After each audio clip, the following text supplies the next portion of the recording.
ती रात्रपाळी दिवस पाळी. रातपाळी मला भीती वाटायची, हिंमत करत नव्हतं. ते रस्ता पायात चढला होता. ते पाण्यात कसं पाणी गेलं ना बिळात, ते वर येत ना. मग ते बाहेर चढला साप, त्यापासून नाही रातपाळी नाही.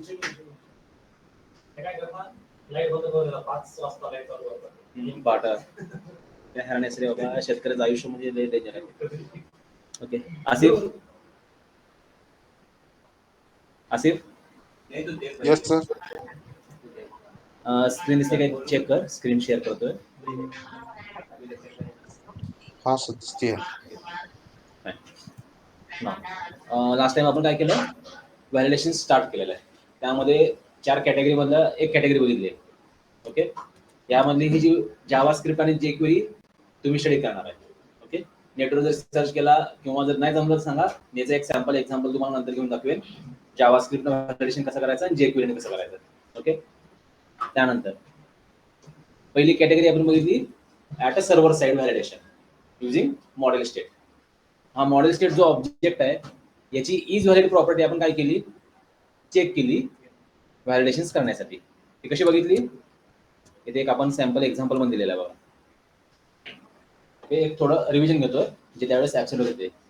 एक फॉर्म डिझाईन करून घेतला आपण व्ह्यू मध्ये, आणि त्या फॉर्म मध्ये काय केले, जेवढे कंट्रोल आपण यूज केलेले आहेत HTML हेल्पर वापरून जनरेट केलेले आहेत, त्याच्या खाली आणखीन एक HTML हेल्पर टॅग वापरला, व्हॅलिडेशन मेसेज फॉर नावाचा. या टॅगचं काम काय आहे, इन केस जर व्हॅलिडेशनचा एरर मेसेज आलाच तर हा काय करेल, त्याच्या जागेवर तो एरर मेसेज शो करेल. जसं आपण काय केलं ASP मध्ये रिक्वायर्ड फील्ड, कम्पेअर, कस्टम हे व्हॅलिडेटर ड्रॅग करून ड्रॉप केले त्या जागेवर, आणि त्याची टेक्स्ट प्रॉपर्टी स्टार केली. व्हॅलिडेशनचा एरर आला तर तो स्टार डिस्प्ले व्हायचा, राईट. तसं हे काय करतील, इथं स्वतःच्या जागेवर आपण जो एरर मेसेज सेट केलेला तो, किंवा जो एक स्टँडर्ड मेसेज आहे प्रत्येक व्हॅलिडेशन कंट्रोलला, तो मेसेज शो करतील. जर व्हॅलिडेशनचा एरर मेसेज नसेल, नल असेल तर तो डिस्प्ले नाही होणार. सिंपल. ओके, ज्या लोकेशनला शो करायचं आहे तिथे काय केलंय आपण, त्या टेक्स्ट बॉक्स त्या कंट्रोलच्या समोर हा व्हॅलिडेशन कंट्रोल टाकला आपण. समजतोय. सो हा दिसणार नाही तिथं, पण जर त्याच्या आतमध्ये एरर मेसेज आला तरच तो डिस्प्ले करेल ऍज अ टेक्स्ट म्हणून नॉर्मल. समजतोय. देन आपला हा फॉर्म डिझाईन केला ऍज युजुअल व्ह्यू मध्ये, HTML बिगिन फॉर्म हे ते सगळं वापरून. इथं चेक करा, फक्त आपण ऍडिशनल हा HTML हेल्पर टॅग ऍड केलेला आहे, जो याच्या आधी आपण शिकलेला नाहीये. ओके, म्हणून तुम्हाला जर आठवत असेल, आपण टेबल टॅग वापरून ज्या वेळेस एखादा फॉर्म डिझाईन केला त्यावेळेस तुम्हाला मी एकदा सांगितलं, आपण 2 कॉलम वापरायच्याऐवजी तिसरा एक्स्ट्रा कॉलम वापरू. हा तिसरा एक्स्ट्रा कॉलम कोणासाठी, तर ह्या व्हॅलिडेशन मेसेज फॉर साठी ठेवलेला आहे. म्हणजे काय होईल, तो इकडे इकडे हलणार नाही, बरोबर त्या टेक्स्ट बॉक्स, रेडिओ बटन, चेकबॉक्सच्या समोरच तो राहणार आहे. समजलं. हे झालं डिझाईन करून. ज्यावेळेस आपण सबमिट करू त्यावेळेस काय होईल, ऍट अ सर्व्हर साइड. आता हा सर्व्हर साइडचा आपली ऍक्शन मेथड आहे, पोस्ट मेथडनं आपण काम करतोय. याच्या आधी आपण असं ऍझ्युम केलं आलेला डेटा हा आपला प्रॉपर व्हॅलिड फॉर्मॅटमध्येच आहे, पण रिअल टाइम मध्ये तसं होत नाही. User may be wrong data input करू शकतो, नावामध्ये तो स्पेशल कॅरेक्टर टाकू शकतो, मोबाईल नंबर मध्ये कॅरेक्टर टाकू शकतो, काही पण करू शकतो, तो उलट सुलट करू शकतो. काही वेळा जेंडर सिलेक्ट करायचं विसरून जाईल, काही वेळा डिव्हिजन, डिपार्टमेंट सिलेक्ट करायचं विसरून जाईल तो ड्रॉपडाऊन लिस्ट मधून. सो अशा केसमध्ये आपल्याला आलेला डेटा हा व्हॅलिड आहे का नाहीये, प्रॉपर फॉर्मॅटमध्ये आहे का नाही बघणं गरजेचं आहे. सो ते कसं चेक करतो आपण, तर सर्व्हर साइडला जो आपण कोड लिहिलेला आहे, what ever that action method, ह्या ऍक्शन मेथड मध्ये आपण before processing that crude operation, insert, update, delete, select कोणते असेल, तिथं आपण एक कंडिशन टाकणार आहे. कोणती, if model state dot is valid. He is valid property काय करते, आपल्याला ट्रू किंवा फॉल्स व्हॅल्यू रिटर्न करते. समजतोय. इनपुट केलेल्या पेजवर डेटा जर व्हॅलिड असेल, म्हणजे काय, प्रॉपर फॉर्मॅटमध्ये असेल, तर इज व्हॅलिड प्रॉपर्टी ट्रू असते. ओके, जर एखाद्या कंट्रोलनं काय केला, data not in a proper format असं अपडेट केला, म्हणजे काहीतरी एरर मेसेज त्याने अपडेट केला, अशा केसमध्ये ही इज व्हॅलिड प्रॉपर्टी काय होते, ऑटोमॅटिक फॉल्स सेट होते. आता ही इज व्हॅलिड प्रॉपर्टी आपल्याला फक्त रीड ओनली आहे, आपल्याला मॉडिफाय करता येत नाही. ओके, हे समजतोय. मग आपण फक्त रीड केली ती प्रॉपर्टी ट्रू आहे का फॉल्स आहे. ट्रू म्हणजे आपला डेटा प्रॉपर फॉर्मॅटमध्ये. So we will perform here our true operation in this place. समजतो. इथून पुढे आपल्याला कंपल्सरी हे असंच करायचंय. Without model state dot is valid property आपण ट्रू ऑपरेशन करणार नाही. समजतोय. ज्या केसमध्ये युजर कडून इनपुट येतच नाहीये अशा केसमध्ये इज व्हॅलिड प्रॉपर्टी बघायची गरज नाही. एखाद्या फॉर्मवर काय होतं, तुम्ही युजरकडनं इनपुट घेतच नाहीये.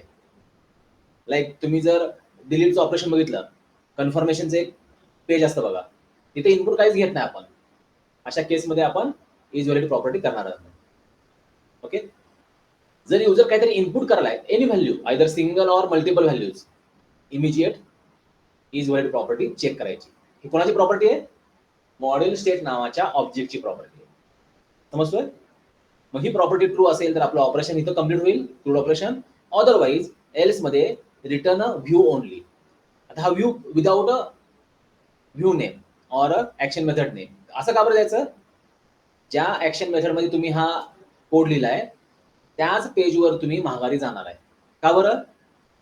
एरर मेसेज सुरुवातीला दिसणार नाही तुम्हाला. माझं पेज आहे, पेजचा डेटा सर्व्हरकडे सेंड झाला, सर्व्हरवरून ज्यावेळेस मी माघारी जाईन त्यावेळेस हा एरर मेसेजचा जो टॅग आहे HTML error message validation message for वाला, आता तो एरर मेसेज शो करेल. पहिलाच डेटा सेंड करताना तो शो नाही करणार. समजलं. तो काय करेल, फॉर्म डायरेक्ट सर्व्हरकडे जाईल. इनव्हॅलिड आहे, आता माघारी सेम पेजवर येईल. आता तो शो करेल की हा एरर मेसेज आहे. समजलं. म्हणून काय केलं, सेम पेजवर मी रिडायरेक्ट करून टाकलं. आयडिया येते व्हॅलिडेशनचं काम कसं करायचंय. जर समजा तुमचं ऑपरेशन सक्सेसफुली कंप्लीट झालं या इफ कंडिशनच्या आतमध्ये, मग तिथून तुम्ही दुसऱ्या पेजवर जम्प करा. इंडेक्स पेजवर, लॉग इन पेजवर, होम पेजवर जम्प करा. ऑपरेशन सक्सेसफुल कंप्लीट झालं तर विदाउट एनी इनव्हॅलिड डेटा. समजलं. व्हॅलिडेशन कळालं. Server side validation using model state. आता हा झाला व्हॅलिडेशन चेक कसं करायचं. तर सर्व्हर साइडला व्हॅलिडेशन कसं चेक करायचं, तर आपण कंडिशन लिहिणार वेगवेगळ्या, आपलं लॉजिक लिहिणार. कोणतं लॉजिक? आपल्या जो काही ऑब्जेक्ट आलेला आहे त्याच्यामध्ये जे काही स्टुडंटचं नाव आहे हे नल आहे का किंवा एम्प्टी आहे का, असेल तर आपण मॉडेल स्टेटची ऍड मॉडेल एरर नावाची मेथड कॉल केली. आता प्रॉब्लेम काय आहे, माझ्याकडे एक क्लास आहे, त्या क्लासमधला एक व्हेरिएबल रीड ओनली आहे. तो मला क्लासच्या बाहेरून तर अपडेट नाही करता येत. मग मला ह्या क्लासनं काय केलेलं आहे, एक फॅसिलिटी प्रोव्हाइड केलेली आहे, आतमध्ये एक मेथड दिली. ही मेथड काय करते, ही माझी रीड ओनली प्रॉपर्टी मॉडिफाय करायचं काम करते. समजतोय. इनडायरेक्ट वर्किंग म्हणजे इज व्हॅलिड प्रॉपर्टी मला मॅन्युअली डायरेक्ट नाही कॉल मॉडिफाय करता येत. मी काय करणार, ऍड मॉडेल एरर नावाची मेथड कॉल करणार. ही मेथड काय करेल, इंटरनली तुमच्या क्लासची इज व्हॅलिड प्रॉपर्टी चेंज करेल. थोडं आयडिया येते. आपण प्रॉपर्टीज हा प्रकार शिकलो बघा, read only, write only, read write वाली. रीड राईट असेल तुम्ही क्लासच्या बाहेरून पण मॉडिफाय करू शकता. रीड ओनली असेल तर क्लासच्या आतून मॉडिफाय करू शकता, बाहेरून फक्त रीड करू शकता. Like that this is a read only property. Real time use केला इथं त्याचा. आपण तिकडे शिकलोय त्यावेळेस आपल्याला इम्पॉर्टन्स नाही कळाला, but this is a real time use of that read only property. त्यावेळेस तुम्हाला सांगितलं असतं डोक्याच्यावरून चार बोर्डावरून गेलं असतं, कारण व्हॉट इज MVC आपल्याला हा प्रकार माहित नव्हता ना. त्यामुळे तिथं ते हे एक्झाम्पल सांगणं लॉजिकली बरोबर नव्हतं. म्हणून तिथं तुम्हाला सांगितलंच नाही. हा असते ना अशी, लक्षात ठेवा.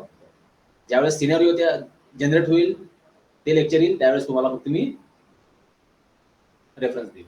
ओके. नाव जर समजा युजरचं नेम या जे इनपुट केलेलं आपण इथं, हे नेम ब्लँक आहे, एम्प्टी आहे. आता बघा या टेक्स्ट बॉक्सला आपण मॅप कोणाला केलंय, m.name. यातली प्रॉपर्टी कोणती आहे, नेम. त्यातला n कॅपिटल वाली आहे. आपण काय करणार आहे, ह्या इथं ऍड मॉडेल एरर मध्ये त्या कंट्रोलचं नाव देणार आहे. नेम प्रॉपर्टी जी आहे, प्रत्येक टॅगला HTML टॅगला दोन प्रॉपर्टी असतात. कोणकोणत्या, name property and ID property. Okay. ही जी नेम प्रॉपर्टी आहे, आता हा नेम म्हणजे त्या प्रॉपर्टीचं नावच नेम आहे. ओके. इथे बघा आता हा जो मी टेक्स्ट बॉक्स वापरलाय हा बाइंड कोणाला केलाय एम डॉट एजला, बरोबर आहे. आता जो टेक्स्ट बॉक्स रन टाइमला जनरेट होईल त्याला जी नेम प्रॉपर्टी असणार आहे ते नेम प्रॉपर्टीची व्हॅल्यू काय असणार आहे एज. समजलं. तसं हा जो टेक्स्ट बॉक्स रन टाइमला जनरेट होईल त्याच्या नेम प्रॉपर्टीची नेम व्हॅल्यू पण काय असणार आहे नेमच. मग हे जी आपली नेम प्रॉपर्टी त्याची व्हॅल्यू आहे ही व्हॅल्यू मला इथं पहिल्यांदा द्यावं लागेल. असं का बरं केलं. हा जो मी एरर मेसेज सेट करेन हा एरर मेसेज ऑटोमॅटिकली इकडे येईल माझ्या फॉर्मवर. When we are redirecting again back to view, ज्यावेळेस परत माघारी मी व्ह्यू कडे आलो की ऑटोमॅटिक तो बघेल validation message for 1, validation message for 2. यातला नेम वाला कोणाचा आहे व्हॅलिडेशन मेसेज फॉर हा वाला आहे. मग याच्या जागेवर तो एरर मेसेज रिप्लेस करेल. तो इथं करणार नाही. Name is required. का बरं इथंच का करेल कारण validation message for me bind कोणाला केलाय नेम नावाच्या प्रॉपर्टीला. ओके. तो बरोबर इथंच ही जी व्हॅल्यू नेम रिक्वायर्ड तिथंच रिप्लेस करेल. कुठं रिप्लेस करेल या जागेवर. मिनिंग काय आला. आता पुढची काय आहे आणखीन एक टेक्स्ट बॉक्स मी घेतला इथं एज एंटर करण्यासाठी. आता इथं आपली कंडिशन काय आहे एज कंपल्सरी 1 ते 120 मधलंच पाहिजे. It's your custom requirement. एखाद्याला वाटतं की एज मला 18 ते 60 मधलंच पाहिजे. फेसबुक 60 वर्षाच्या म्हाताऱ्याला वापरायला परमिशन नाहीये. गव्हर्नमेंट लॉ आला नवीन मे बी. 18 पेक्षा लहान मुलांना पण वापरायला परमिशन नाहीये. Social media may be new cyber law. अशा केसमध्ये काय करावं लागेल मला that age must be between 18 to 60. तसं चायनामध्ये बघा तुम्ही चायनामध्ये युट्यूब वापरायला परमिशन नाहीये. चायनामध्ये गुगल वापरायला परमिशन नाहीये. चायनात आयफोन वापरायला पूर्वी परमिशन नव्हती आता जस्ट आलेली. त्याने काय केले हे सगळे पॅरलल ऍप्लिकेशन्स त्यांच्या लँग्वेजमध्ये त्यांच्या रिजनल ह्याच्यात जनरेट केले. चायनात बाकीचे चॅटिंग ऍप्लिकेशन्स नाही आहेत. तिथं वी चॅट नावाचं एक ऍप्लिकेशन आहे तेच ते मार्केटमध्ये यूज करतात. गव्हर्नमेंट दुसरं ऍप्लिकेशन यूज करू देत. युट्यूब इतके दिवस बॅन होतं. त्यांनी स्वतःचा एक युट्यूब सारखा पॅरलल जनरेट केला होता आणि ते स्वतः वापरायचे बिकॉज गव्हर्नमेंट लॉ. आता नाही आता आलेले आहेत ते. इव्हन तुम्ही काय करा व्हीपीएन हा प्रकार तुम्हाला माहित असेल. व्हीपीएन चायना व्हीपीएन सेट करा आणि मग तुमच्या ब्राउझरमध्ये युट्यूब ओपन करून बघा. युट्यूबचं बिहेवियर कसं चेंज होतं बघा. फरक काय पडतो. इथे तुम्हाला जे फालतूपणा दाखवतात ना डान्स करताना हे ते पोरी हे ते चायनात पूर्ण बॅन आहे. जर तसं सापडलं आणि तो जर सापडला पर्सन इमिजिएट त्याच्यावर ऍक्शन घेतली असते. त्याला जेलमध्ये टाकलं जातं. फक्त युट्यूबवर तिथं चायनामध्ये एज्युकेशन रिलेटेडच तुम्हाला रील्स टाकायला परमिशन आहे. अदर फालतू रील्स टाकायला नंगानाच करायला परमिशन नाही. लॉज आहे तो त्यांचा आणि स्ट्रिक्टली ते फॉलो करतात.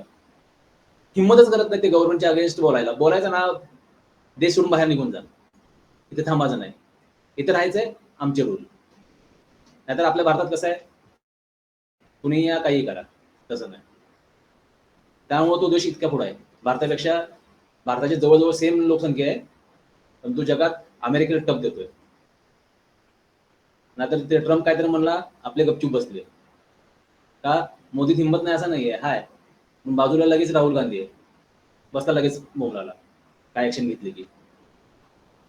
अपोनंट जास्त आहेत ना त्यामुळे स्ट्रिक्टली ऍक्शन नाही घेता येत. तिथे अपोनंट हा प्रकारच नाहीये. हम करे सो कायदा रॉंग राईट नंतर बघू आपण. मी म्हणलं पश्चिमेला सूर्य उगवतोय संपला विषय. पश्चिमेलाच उगवतोय. नाही मान्य देश सोडून बाहेर निघून जा. भोंगे काढायचे आपल्याकडे लगेच 100 कायदे दाखवले. तिथे तसं नाही direct action.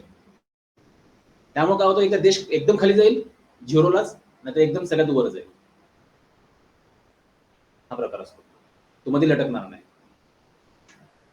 Now here same way आपण काय करणार हे एज आणि हे बाइंड करणार. This is a server side validation. Okay. Now we are doing client side validations and another technique validation technique. पहिली बघितली कुठली आपण using model state object. Now second technique is using data annotations. हा data annotations हा प्रकार काय आहे तर स्क्वेअर ब्रॅकेट मध्ये आपण व्हॅलिडेशन्स अप्लाय करता येतात at a client side. So पहिल्यांदा आपण एक प्रॅक्टिकल इथं बघू. मग तुम्हाला डेटा अनोटेशन कसा वर्क करतो, काय करतो तो सांगेन. गो टू आपला कुठला आहे MVC व्हॅलिडेशन जून जुलै. Go to your class. Okay, आता ह्या क्लासवर मला डेटा अनोटेशन्स वाले व्हॅलिडेशन्स अप्लाय करायचे. To apply annotations, data annotations validations, we use that square bracket. Okay, हा स्क्वेअर ब्रॅकेट कसा वापरायचा? आता समजा नेम वाली जी प्रॉपर्टी आहे ही मला रिक्वायर्ड आहे, कंपल्सरी आहे. मी स्क्वेअर ब्रॅकेट ओपन क्लोज करणार आणि याच्यामध्ये रिक्वायर्ड टाईप करणार. आता बघा, रिक्वायर्ड साठी नेमस्पेस कोणता बघा, system dot component module dot data annotations. म्हणजे हा जो रिक्वायर्ड वाला अनोटेशन आहे हा या नेमस्पेस मध्ये स्टोअर आहे. सो मला एक तर तिथं वर मॅन्युअली टाईप करून घ्यावं लागेल या सेक्शन मध्ये, किंवा सिम्पली मी इथं हा ऍड करून घेतला, ऑटोमॅटिक इथं वर तो नेमस्पेस ऍड होतो. समजा जर हा ऑटोमॅटिक ऍड नाही झाला, तुम्हाला टाईप करावं लागेल using system dot component module dot data annotations. MVC मध्ये बराच वेळा ऍड होतो, कोर मध्ये ऍड होत नाही. कोर ऑटोमॅटिक सपोर्ट थोडा कमी केला त्यांनी, का तर अननेसेसरी कोड ऍड होऊ नये म्हणून. तुम्हाला वाटतंय गरज आहे, you can add by manually. Okay, हे समजलं. हा काय करेल, ज्या वेळेस मी ही प्रॉपर्टी माझ्या व्ह्यू मध्ये ज्या ठिकाणी प्लेस यूज करेन, ऑटोमॅटिक त्या कंट्रोलवर HTML टॅगवर required field validator apply करू लागेल. समजलं? नाही ना, एकाला लागलं फक्त. हा मी कोणाच्या किती प्रॉपर्टीच्या वर लिहिलाय? एकच लिहिलाय, तो फक्त नेमला अप्लाय होईल. एज पण पाहिजे मला, मी काय करेन, एजला पण मी इथं एंटर मारेन, एजच्या वर स्क्वेअर ब्रॅकेट टाकेन, इथं रिक्वायर्ड ठेवून टाकेन. समजलं?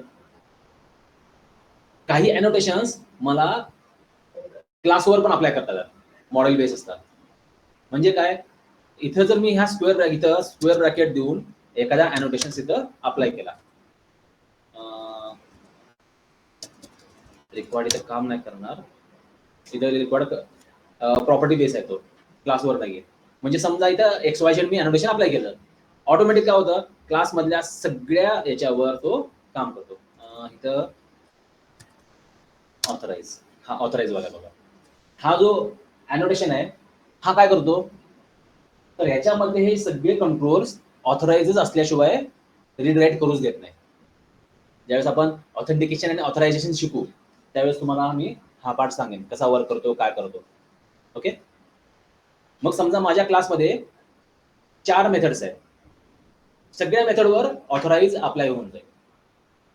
पण समजा मला 4 मेथड पैकी एकाच मेथडला ऑथराइज करायचंय, म्हणजे लॉग इन केल्याशिवाय त्या मेथडला ऍक्सेस करूच द्यायचं नाही मला. जसं मला बिलिंग सेक्शन आहे माझ्या वेबसाईटमध्ये, जोपर्यंत मी लॉग इन नाही करत मला बिल पे नाही करता येत. जसं तुम्ही ह्याच्यावर सॉरी Amazon, फ्लिपकार्टवर कार्टमध्ये ऍड करता आवडलेला प्रोडक्ट एखादा, पण ज्यावेळेस तुम्ही पे बिल करता तो काय करतो, लॉग इनला पहिला पाठवतो, पहिला लॉग इन कर म्हणतो. लॉग इन झाल्यानंतरच तो तुमच्या बिलिंग प्रोसेसला कंटिन्यू करतो, तोपर्यंत तो कंटिन्यू नाही करत. म्हणजे काय झालं, home page, add to cart या मॉड्यूलला लॉग इनची गरज आहे का? नाही. म्हणजे ऑथरायझेशनची गरज आहे का? नाही. कुणी पण या वेबसाईटला व्हिजिट करा, कार्टमध्ये ऍड करा, पुढून जावा, वापरू वाटलं वापरा, तर लिव्ह करा, डझंट मॅटर. ऑथरायझेशनची गरज नाही.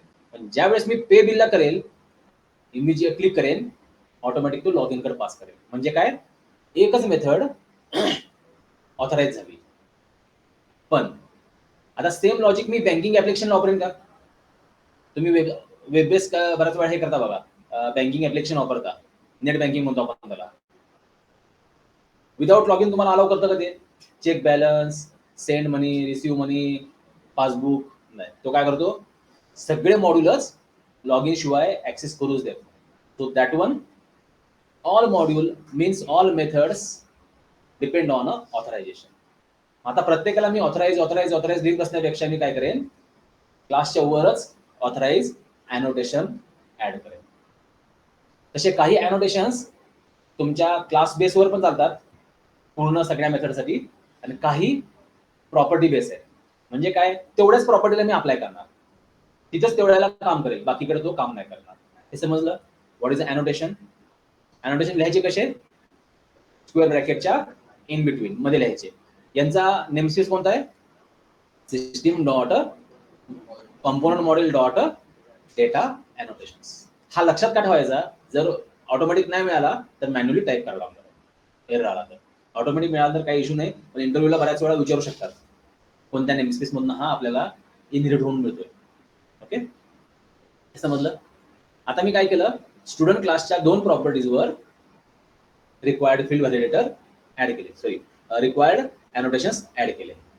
Now save, go to solution explorer, go to controller, click on add controller,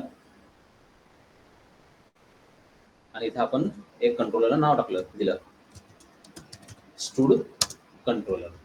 okay, आणि याच्यामध्ये काय केलं आपण, एक मेथड लिहिली, public action result, then stud REG, return नाव. आता याच्यामध्ये आता तुम्ही जर ऑब्झर्व केला, आपण इथे एक स्क्वेअर ब्रॅकेट वापरतोय आणि इथे एक टाईपचा इथे अॅनोटेशन वापरतोय बघा. कोणतं? HTTP. Again this is one type of data annotation. तुम्ही जर बघितला, हे अॅनोटेशन फक्त या मेथडवरच काम करतंय, सगळ्यांवर काम करतंय का? नाही. So now this is a one action method, add view, add empty. पहिल्यांदा आपण काय करणार, स्ट्रॉंगली बाइंडिंग @model, आणि असा काही रूल नाही की तुमचं व्हॅलिडेशनसाठी स्ट्रॉंगली बाइंडिंगच पाहिजे, लूजली बाइंडिंग असेल सुद्धा व्हॅलिडेशन्स काम करतात. ओके, सो मॉडेल, आणि इथं आपण काय केला, स्टुडंट मॉडेल ऍड केला. खाली आलो आपण बॉडीमध्ये. आता इथं आपण टेबल टॅग वापरून थोडा डिझायनिंग व्यवस्थित करून घेऊ, पण जनरली टेबल टॅग प्रेफर करू नका प्रॅक्टिसमध्ये, बुटस्ट्रॅप प्रेफर करा. आता इथं मला बुटस्ट्रॅपचे टॅग वापरायला थोडा वेळ लागेल म्हणून मी वापरलेलं नाहीये, पण तुम्ही बुटस्ट्रॅपच वापरा. कालच्या लेक्चरला बरेच स्टुडंट ॲब्सेंट होते, जेवढे प्रेझेंट होते त्यांना मी बुटस्ट्रॅप कसा वापरायचा काल दाखवलेला आहे. नेटवरून कसं डाउनलोड करायचं, इथं कॉपी पेस्ट कसा करायचा, यूज करायचा काल दाखवलेला आहे. ओके, तसं बुटस्ट्रॅप काय करा, नेटवरून टेम्पलेट डाउनलोड करून घ्या, इथं पेस्ट करून चेंजेस करा. आता तेवढा वेळ नाही आपल्याला, त्यात पूर्ण 2 तास लावले जातील, कारण आमचा मला वाटतं हाफ टाइम 1 आवर फक्त चेंजेस करण्यात गेलता, कारण आमच्या त्यावेळेस वेळ होता, रिव्हिजन करायची, आम्हाला फक्त नवीन पॉईंट शिकायचा नव्हता म्हणून. ओके, एक टेबल टॅग क्रिएट केला, त्या टेबल टॅग मध्ये एक TR टॅग टाकला. एक रो मध्ये मला 3 कॉलम टाकायचे. का? पहिला लेबलसाठी, दुसरा टेक्स्ट बॉक्स साठी, आणि तिसरा कॉलम व्हॅलिडेशन साठी. सो आपण काय केले, TR मध्ये TD1,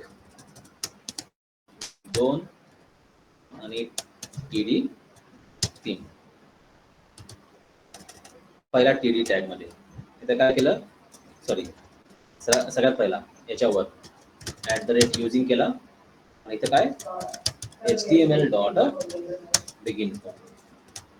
बिगिन फॉर्म मध्ये तिन्ही प्रॉपर्टी ऑप्शनल आहेत, दिल्या चालतात, नाही दिल्या तरी चालतात. हे मुद्दाम मी रिपीट का करतोय, इंटरव्ह्यूला तुम्हाला लक्षात राहायला पाहिजे. ह्या लहान लहान ज्या गोष्टी आहेत, ह्या जर सांगता आल्या नाहीत तुम्हाला, याचा अर्थ तुम्हाला ते नॉलेज नाही असं कन्सिडर होतं. ओके, याच्यामध्ये आलो आपण. पहिल्या ह्याच्यात काय केलं, @HTML डॉट लेबल फॉर वापरला, किंवा डिस्प्ले फॉर वापरा, display name for, what ever तुम्हाला जे योग्य वाटेल ते वापरा. लेबल फॉर, जर तुम्हाला तिथं डिझायनिंग करायचं असेल, म्हणजे स्टाईल शीट अप्लाय करायचं असेल, किंवा एखाद्या बुटस्ट्रॅप अप्लाय करायचं असेल, तर label for is preferable. Display name for वर तुम्हाला CSS अप्लाय करता येणार नाही, कारण तो प्लेन टेक्स्टच दाखवतोय, तिथं कुठलाच HTML टॅग जनरेट होत नाही. इथे काय होतं, लेबल टॅग स्टार्टिंग आणि एंडिंग जनरेट होतो, आणि त्याच्यामध्ये तुमची व्हॅल्यू येते. त्यामुळे मग ह्या लेबलवर तुम्ही डिझायनिंग अप्लाय करू शकता. Okay, so x dot name of student. पुढचा TD टॅग, आता याच्यामध्ये आपण टेक्स्ट बॉक्स घेणार आहे. So @HTML dot text box for x dot name. आणि तिसऱ्या कॉलम मध्ये काय घेणार आपण आता, validation message for. So @html dot validation message for. जर मी हा नाही घेतला, व्हॅलिडेशनचा मेसेज जरी एरर मेसेज तिकडनं आला, पण हा नसल्यामुळं मला व्हॅलिडेशनचा एरर मेसेज शो नाही होणार. कारण आपल्याला शो करायचा आहे म्हणून आपण इथं X arrow X dot name घेतो. आणि तुम्हाला जर त्याचा बॅकग्राऊंड कलर रेड बीड सेट करायचा असेल, यूज बुटस्ट्रॅप क्लास और set your attribute. Attribute set कशी करणार आपण? कॉमा न्यू, याच्या ब्रॅकेटमध्ये काय, स्टाईल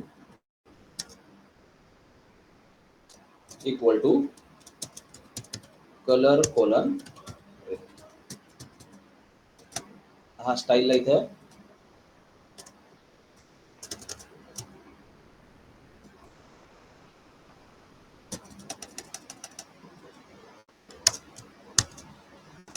स्टाईल काय केलं आहे?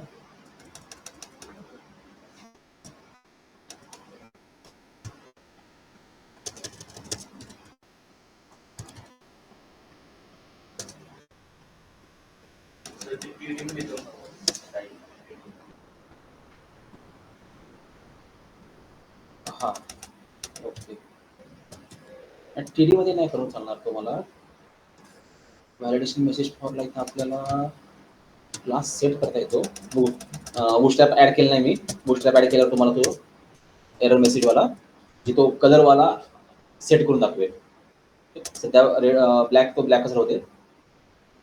पहिली रो झाली नेमची आणि दुसरी रो काय एजची. सो इथं कॉपी पेस्ट केला आपण dot age, text box for age.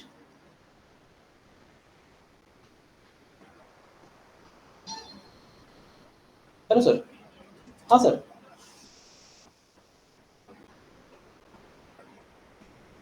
कहाँ पे? पाषाण पे? हाँ हाँ हाँ. बहुत सीरियस है क्या वो? बहुत सिरियस है क्या? हॅलो. त्यांचे मी एम्प्लॉई आहे, ते आमचे बॉस आहेत. बोला की. हो हो हो. हां हां. बरं हां.